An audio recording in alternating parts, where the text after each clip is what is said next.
Bienvenue, chers téléspectateurs, à notre émission du jour où nous allons explorer un sujet fondamental. Il s'agit de la vraie liberté en Christ. Il est essentiel de noter que la liberté en Christ n'est pas un concept spirituel abstrait, mais c'est une réalité qui touche notre quotidien, une réalité qui touche nos choix et une réalité, bien évidemment, qui touche notre relation avec Dieu. À travers l'émission d'aujourd'hui, nous allons mieux approfondir la connaissance de ce sujet. Et pour cela, pour mieux comprendre ce précieux cadeau, je suis avec un invité, un moniteur des cours bibliques littoral atlantique de Cotonou. Je voudrais nommer le devancier Brice Vodjok Bodogbe, qui nous vient directement de la paroisse Jésus me voit. Alléluia, devancier. Alléluia, éminent journaliste. Merci pour les compliments. Nous espérons que vous vous portez très bien. Amen. Soyez les bienvenus. Merci. Alors, comme je l'annonçais à l'entame, le thème de l'émission, c'est la vraie liberté en Christ.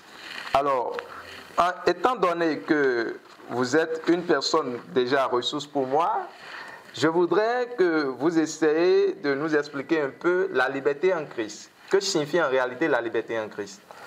D'abord, que la paix de notre Seigneur Jésus-Christ soit sur nous. Amen. La liberté en Jésus-Christ est la vraie liberté, la véritable liberté.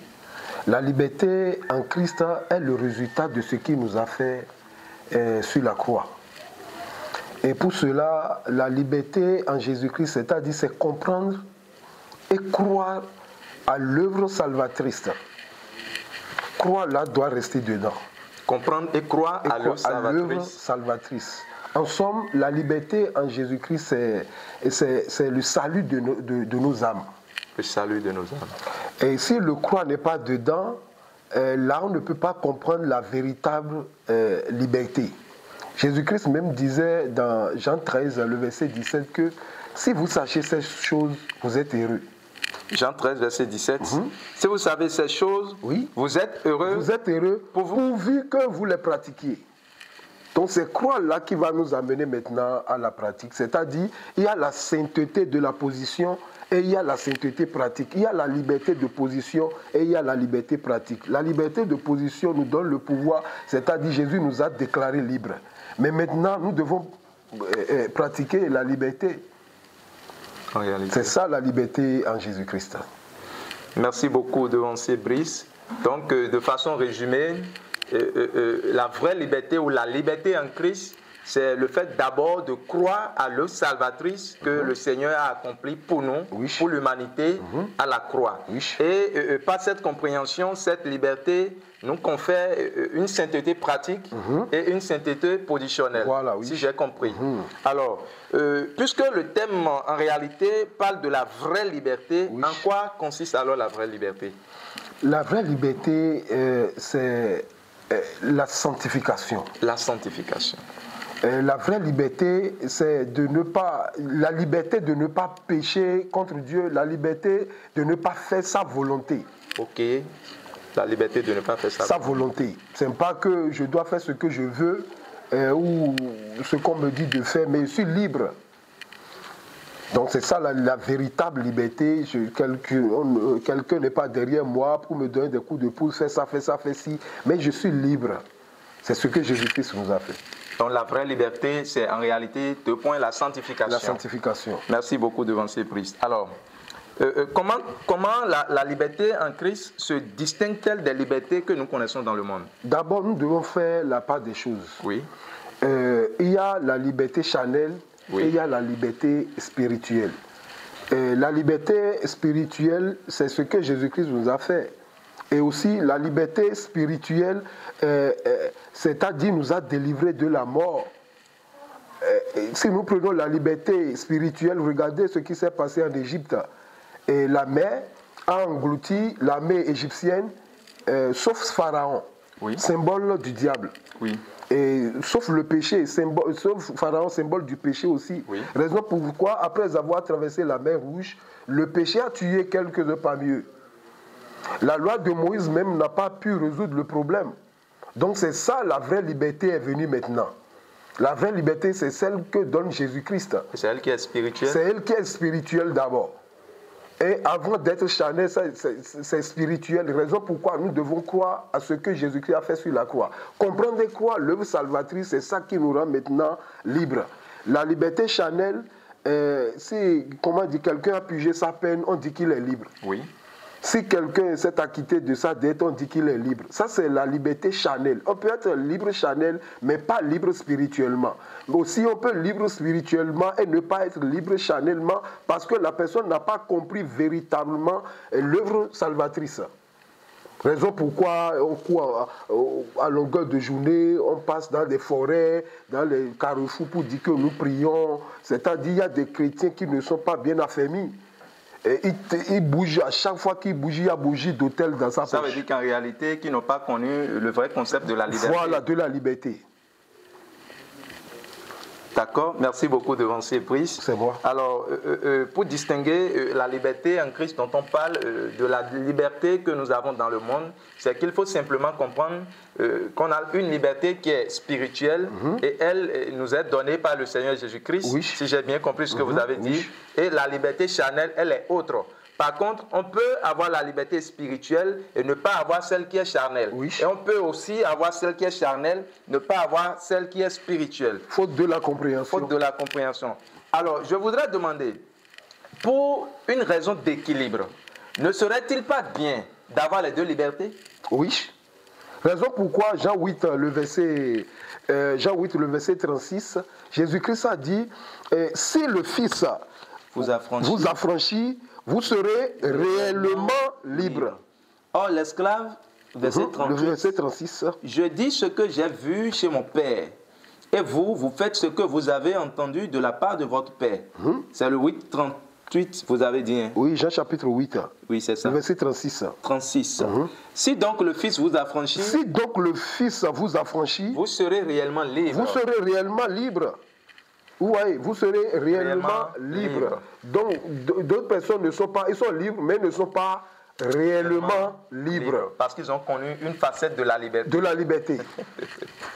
D'accord, merci beaucoup, devancier. C'est moi. Alors, pensez-vous, quand on parle de la liberté en Christ, de façon générale, quand on prend le thème liberté, c'est genre, je suis libre de mes mouvements, je suis libre de faire tout ce que je veux. Alors, je voudrais savoir, est-ce que quand on parle précisément de la liberté en Christ, est-ce qu'il y a des limites à cela? Oui. D'abord, pour cela, il faut comprendre deux choses. Parce que la liberté en Christ nous tend deux pièges. Deux pièges? Sinon trois. Oui, lesquels? Premièrement, le légalisme. Le légalisme. Et le libertinage. Ok. Vous voyez, le légalisme, c'est-à-dire, le légalisme consiste à prétendre gagner la faveur de Dieu par son comportement. Ok. L'orgueil spirituel. L'orgueil spirituel. Moi, je suis différent des autres, je me sanctifie, je jeûne, je prie. Là, c'est un peu basé sur les œuvres. Sur les œuvres. Okay. Ça c'est le légalisme. Okay. Et en Christ, maintenant, nous avons les légalistes. Il y a plusieurs qui sont des légalistes. Mais en réalité, ces légalistes n'ont pas connu la liberté. Ils n'ont pas connu la liberté. Raison pourquoi, dans Galates chapitre 5, le verset 1, écoutez, Paul disait, vous êtes libres. Galates 5, chapitre 5, le verset 1. C'est pour la liberté, que Christ nous a affranchis. Demeurez donc ferme. Demeurez donc ferme. Et ne vous laissez pas mettre de nouveau sous le joug de la servitude. Voilà, donc le légalisme, c'est le joug de la servitude. Nous sommes différents des autres sont des pécheurs. Regardez, Jésus-Christ a donné une parabole que deux hommes sont venus dans le temple prier. L'autre dit que lui, il est juste. Parce qu'il est pharisien ou bien il est truc là. Mais l'autre, le publicain, il n'ose pas même lever les yeux. Et il a reconnu ses péchés, il est parti acquitté de ses péchés. Vous voyez, l'autre est tombé dans le légalisme. Nous avons ces cas parmi nous. Le légalisme, c'est le pharisien. Consiste, c'est-à-dire à prétendre gagner la faveur de Dieu à travers ses œuvres. À travers ses œuvres. Vous voyez. Par contre, le libertinage, c'est la tendance à abuser, sinon à abuser de la liberté que Christ nous a acquise, a pris, c'est-à-dire de son sang. Okay. Vous voyez la différence? Oui. L'autre c'est l'égalisme, l'autre c'est le libertinage. Le libertinage, c'est-à-dire je suis en Christ, maintenant j'ai la liberté, je peux faire tout ce que je veux. Là, c'est abuser de l'œuvre salvatrice. Voilà, c'est abuser de l'œuvre salvatrice. Et on les appelle ceux-là, même on les appelle, moi personnellement, je les appelle les gracistes. Les gracistes. Les gracistes. Mais apparemment, vous avez de gros mots là. Les gracistes. Les gracistes, pour dire vraiment, nous sommes déjà en Christ, même tu peux coucher avec ta propre mère, tu iras au paradis. Ce sont les gracistes. En fait, ils n'ont pas compris la vraie liberté. Raison pourquoi j'aime bien le thème, c'est-à-dire, le thème parle de la vraie liberté. Et si nous sommes en Christ, nous devons parler de la vraie liberté, pas de demi-liberté, ni de quasi-liberté, mais de liberté totale. À 100%. À 100%. D'accord, merci beaucoup, devancier Brice. C'est moi. Alors... Mais il y a aussi une petite question là. Oui. La parole dans votre question, vous avez lesquels? Si oui. Oui, lesquels? Lesquels? Oui. J'aime trop ça. Merci. Reposez encore la question. Alors, je disais tantôt, oui. Pensez-vous qu'il y ait des limites à la liberté en Christ? À la liberté en Christ, oui. Si oui, lesquelles? Lesquelles? Vous voyez, Paul disait aux Corinthiens, et dans 1 Corinthiens chapitre 10, le verset 13, que tout est permis, mais tout n'est pas utile. Et il reprend encore, il dit, tout est permis, mais tout n'édifie pas.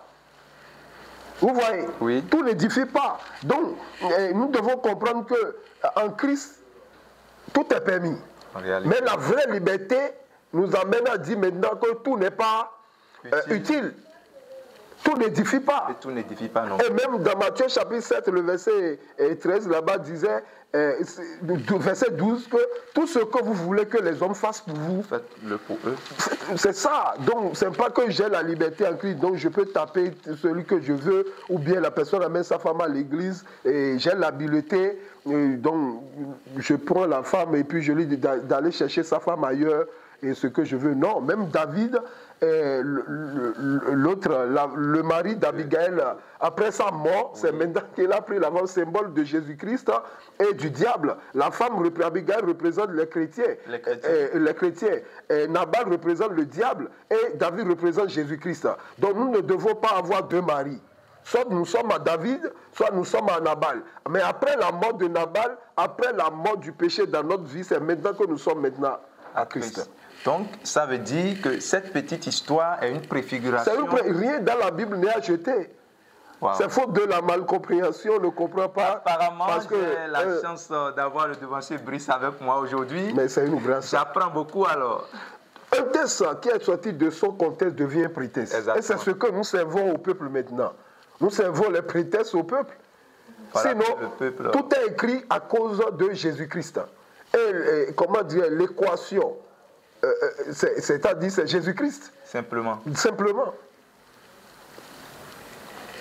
Merci beaucoup, devancier Brice. C'est moi, devancier. Chers téléspectateurs, nous espérons que vous suivez et sûrement vous avez vos Bibles à côté. Vous nous suivez réellement et vous comprendrez qu'est-ce qu'on appelle la vraie liberté en Christ. Alors, devancier Brice, si dans la liberté en Christ, nous pensons que nous sommes libres de faire tout ce que nous voulons, c'est là que vous avez parlé de libertinage. Oui. De libertinage.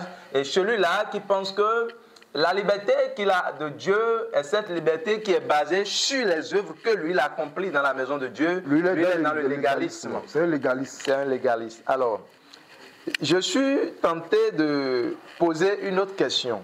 Je voudrais savoir quel rôle joue la grâce dans la liberté?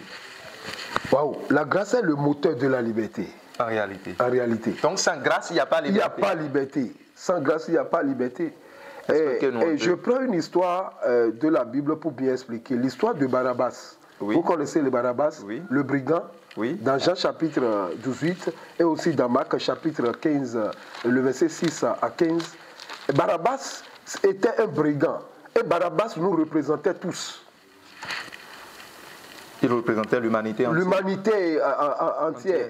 Et non seulement Jésus-Christ nous a appris cette histoire pour nous montrer ce qu'il est venu faire à l'humanité. Détacher l'humanité.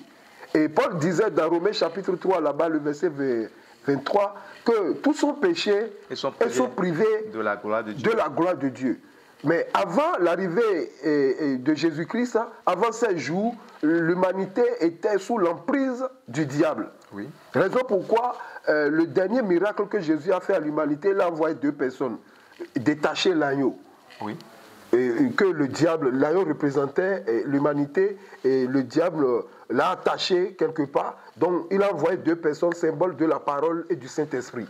Si nous voulons être réellement libres, nous devons accepter 2 choses, la parole et le Saint-Esprit. Et voyez, lorsqu'on l'a détaché, Jésus-Christ est monté maintenant pour rentrer à Jérusalem, symbole du ciel. Donc je prends l'histoire de Barabbas. Barabbas était condamné à mort. On doit le tuer. En réalité, on doit le tuer. Mais Jésus-Christ est venu. Qu'est-ce qui s'est passé dans Jean 8, dans 18, le verset 40 c'est-à-dire, on l'a laissé parce que Pilate disait, soit il y a la grâce présidentielle, parce que chaque année, on doit libérer quelqu'un. Alors, de nouveau, tous s'écriaient. Tous s'écriaient. Pilate disait, mais il voulait sauver Jésus. Donc, il a pris Barabbas. Soit je laisse Barabbas, soit je laisse Jésus. La population connaît, comment dirais-je, Barabbas, que c'est un brigand, il les persécutait, il les tuait. Mais Jésus-Christ n'a rien fait. Mais ils criaient tous, disant, non pas lui. Non pas lui. Mais Barabbas. Mais pas le fautif. Vous comprenez? Oui. Mais maintenant, mais Barabbas. Pas le Barabbas le fautif, mais l'innocent. Et c'est Jésus-Christ, l'homme innocent. L'homme innocent. La Bible a rendu témoignage de lui qu'il est sans péché. Sans péché. Et on l'a tué. Barabbas représentait toute l'humanité. Et on l'a laissé partir, on l'a tué, Jésus-Christ. Au fait, Jésus-Christ est venu prendre sa place et l'a libéré. Donc la grâce est le moteur de la liberté. Lorsqu'on a détaché, on l'a laissé Barabbas, lui-même en soi, il pose des questions, il dit, mais qui est cet homme? Et c'est ce que nous devons dire à l'Église. Qui est cet homme? Qui est cet homme? Quel beau nom! Regardez notre cantique. En réalité. Quel beau nom! Quel beau nom. Il n'y a pas un nom qui soit beau que son nom. Que son nom. Donc c'est ce que, au lieu de dire qui est ce devancier, qui est cette dame, cette belle dame, ce n'est pas cette belle dame qui a été à la croix, qui a pris notre place. En réalité c'est Jésus-Christ. Qui est ce nom? C'est ce nom qui doit nous amener à décortiquer la parole de Dieu, à passer plus de temps avec lui, à passer plus de temps avec lui que de s'adosser ou bien de s'attacher à des choses viles. Des choses qui n'ont pas de sens. Qui n'ont pas de sens. Donc la grâce... Qui n'édifient non plus. Qui n'édifient non plus. La grâce, c'est le moteur. La grâce, c'est la faveur imméritée. C'est ce qu'il a fait avec le Barabbas. Barabbas a reçu une faveur imméritée. Parce qu'en prison, il comptait ses jours. Il savait qu'un jour, on doit le tuer. Mais surprenant, quelqu'un est venu. On l'a appelé. On dit maintenant tu es libre. Au prix de quoi? Au prix de cet homme. Au prix de cet homme. Donc Barabbas représentait l'humanité. L'humanité tout entière. Jésus-Christ a pris la place de Barabbas qui représente l'humanité. L'humanité. Afin que l'humanité soit libre. Et j'aime trop Romains chapitre 3, là, le verset 24, qui a tout dit. Le verset 23 à 24, qui a dit, le verset 23 dit, car tous sont péchés et sont privés de la gloire de Dieu. Et l'autre repris maintenant dit, ils sont gratuitement justifiés par sa grâce. Vous voyez? Par le moyen de la rédemption qui est en Jésus-Christ. Ils sont gratuitement, il n'y a pas d'argent payé. Raison pour laquelle elle a dit, gratuitement je vous ai donné aussi gratuitement. Mais tu dois voir aujourd'hui que nos frères, comment dire, les démons en chair vendent des choses de Dieu. Ce sont des démons en chair. Devant ces brises avec assez de symbolisme. Alors, je voudrais faire un petit raccourci en posant cette question. Est-ce qu'il serait bien d'enseigner la liberté en Christ au peuple de Dieu si réellement on n'a pas la compréhension profonde de cette liberté? Là, c'est dangereux. Très dangereux. C'est là que parce qu'on voit souvent que cela conduit au libertinage. Au libertinage et au légalisme. Se dit qu'il est libre de faire tout ce qu'il veut. Et là, il vaut mieux de ne pas toucher, de ne pas enseigner que d'enseigner. Raison pourquoi Jacques chapitre 3 dit qu'il n'y a pas parmi vous beaucoup de personnes qui se mettent à enseigner. Parce que la personne comprend véritablement ce qu'il veut enseigner. Sinon, s'il est légaliste, on ne peut donner ce qu'on a. S'il est légaliste, il va donner le légalisme. S'il est dans le libertinage, il va enseigner aussi le libertinage que tu es venu en Christ. Non. Et là, le peuple de Dieu serait et là, il y a la perversion l'immoralité, des choses, des vices. Aujourd'hui, on a le hubisme, on a double sim, il y a des mots pas possibles. Double sim? Oui, double sim. Qu'est-ce que vous appelez double sim? Un autre jour, je vais t'expliquer ça. D'accord. Merci beaucoup, devancier Brice. Non, c'est moi. Alors, en tant que chrétien ou en tant que créature de Dieu, nous avons chacun une mission à accomplir sur cette terre. En vérité. Et plus précisément, en tant que chrétien, la mission, elle est grande. Alors, je voudrais demander, la liberté en Christ, est-ce qu'elle influence notre mission en tant que chrétien? Oui, ça influence. Dans la société actuelle? Dans la société, oui, ça influence. Et ce que nous voyons aujourd'hui, nous voyons le pessimisme dans la société. Le pessimisme, c'est le fait de voir le mal partout. Oui. Il y a le mal partout et on prie Satan, on chasse les démons. Mais apparemment, il n'est jamais parti. Comment il va partir? Jésus-Christ l'a rencontré et à plus forte raison, il l'a élevé même sur le toit du temple. Pourquoi Jésus-Christ l'a laissé? Jésus-Christ l'a laissé pour montrer, hey, les gars, ce gars-là, il joue un rôle. Le rôle qu'il joue là, il joue le rôle de pervers, de trucs là. Lui doit rester dedans pour que vous veniez ici. Sinon, vous ne viendrez jamais. Vous ne viendrez jamais. Jésus-Christ l'a rencontré, mais est-ce que Jésus-Christ a dit le feu, le tantata? Il n'a rien dit, mais il a pris la parole. Car le diable a dit, si tu es vraiment le Fils de Dieu, et pour montrer qu'il est le Fils de Dieu, il a utilisé la parole.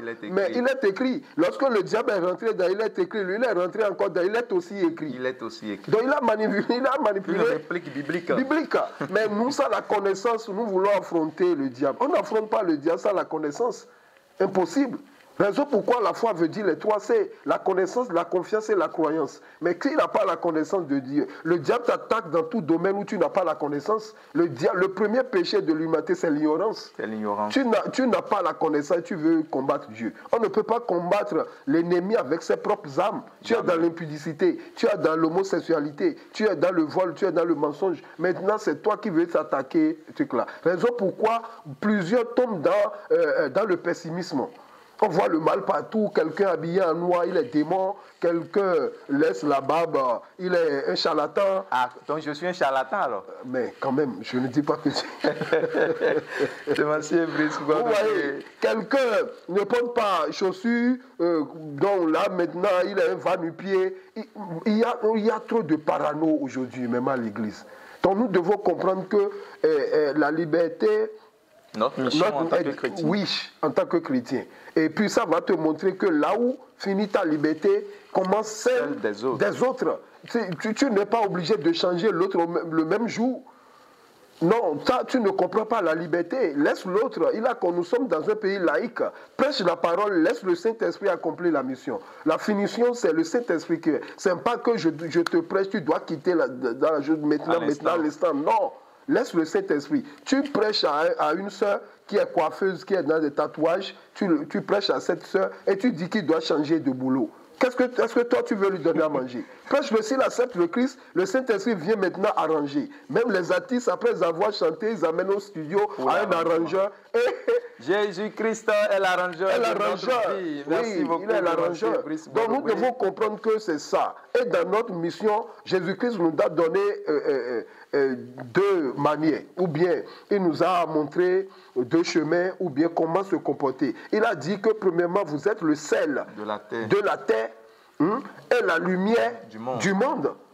Vous voyez, donc d'abord, il faut être le sel de la terre avant d'être lumière. Tu ne peux pas quitter, ou bien tu ne peux pas sauter l'étape du sel et aller en lumière. Non, raison pourquoi à l'église maintenant, ou bien dans l'humanité, dans la société est fade. Il n'y a plus de sel. Il n'y a plus de goût. Il n'y a plus de goût. Il n'y a plus de saveur. Et c'est là les chrétiens sont foulés au sol. Parce que dans Matthieu chapitre 5, le verset 13 à 14, il a parlé de ça, que si le sel perd sa saveur, ne servira qu'à être foulé au pied et à jeter. Aujourd'hui, si un chrétien parle, on ne prend plus ça en compte dans un quartier. En temps normal, un chrétien est un représentant légal de Dieu. Raison pourquoi il nous a dit que nous sommes ses ambassadeurs. Mais aujourd'hui, nous ne comprenons même pas dans quoi nous sommes. Il y a la guerre interreligieuse, la religieuse, et puis les autres sont méchants, les catholiques iront en enfer, les célestes sont des mamillistes, et puis... l'apôtre Paul nous interdit de ne pas être en scandale ni aux Juifs, ni aux Grecs. Jésus-Christ nous a dit, tout sarment qui est en lui doit porter de fruits. Les sarments, ce sont des églises locales. Nous sommes en Christ. Si nous sommes en Christ, on doit porter de fruits. En réalité, Jésus-Christ, il n'y aura pas seulement évangélique. D'ailleurs, toute église sur terre qui confesse le nom de Jésus-Christ est évangélique. Donc c'est abus de langage, on dit les autres sont évangéliques. Et nous sommes sur la terre pour prêcher l'évangile. En réalité, voilà. Puisque même quand nous lisons la Constitution bleue, il est écrit que Papa Oshofa a été envoyé en mission d'évangélisation. En mission d'évangélisation. Et l'église, et la mission de cette église, c'est quoi? C'est de purifier le monde, c'est d'évangéliser. Et c'est la dernière bac. Pas la parole de Dieu. Pas la parole de Dieu, non pas les œuvres mortes. Il y a des œuvres mortes, pas chez d'autres. Prendre 35 francs, 35 000 chez quelqu'un pour aller. Ça, Jésus-Christ est mort à la croix déjà. À la croix déjà. Montre. Et la personne même te donnera la liberté. Montre-lui la croix.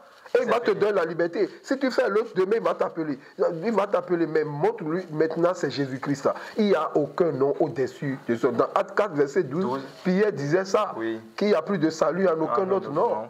Au nom de Jésus-Christ. Au nom de Jésus-Christ. Alors, si je peux récapituler, c'est que la mission que nous avons, chers téléspectateurs, amis et sympathisants du camp de prière à Bao-Longtong, tous ceux qui se réclament être du corps du Christ, c'est-à-dire de l'Église universelle, nous devons simplement retenir que nous avons une mission. La dernière parole du Seigneur Jésus-Christ était « Allez et faites de toutes les nations les disciples, les baptisant au nom du Père, du Fils et du Saint-Esprit. » C'est-à-dire, nous avons obligation d'annoncer l'Évangile à tout le monde entier puisque nous sommes le sel de la terre et la lumière du monde. Nous devons apporter cette lumière à la face du monde afin que tous nous puissions revenir sur la voie de Dieu. C'est là notre mission pour la liberté réelle en Christ. Alors, devancier Brice, quel serait votre mot de fin? Mon mot de fin, je dirais, la liberté en Jésus-Christ nous donne nous donne deux volontés. Ou bien donne deux volontés qui s'affrontent en nous. La volonté de vouloir et la volonté de faire. La liberté en Jésus-Christ consiste à ne pas se cacher derrière une identité, derrière des rites, soit disant que nous sommes libres. Non. Si tu es véritablement libre, tu dois avoir la volonté de vouloir et la volonté de faire. Voici mon dernier. Merci beaucoup, devancier Brice Porobé. Et en termes de conclusion, je dirais simplement que la liberté en Christ nous appelle à vivre dans la paix, à vivre dans la vérité en tant que chrétien. La liberté en Christ nous appelle à vivre essentiellement dans l'amour. Et la liberté en Christ n'est pas un prétexte pour faire ce qu'on l'on veut, mais la liberté en Christ nous appelle à faire uniquement et seulement la volonté de Dieu. Merci de nous avoir suivis et merci d'être des nôtres pour les prochaines fois. Shalom, shalom, shalom.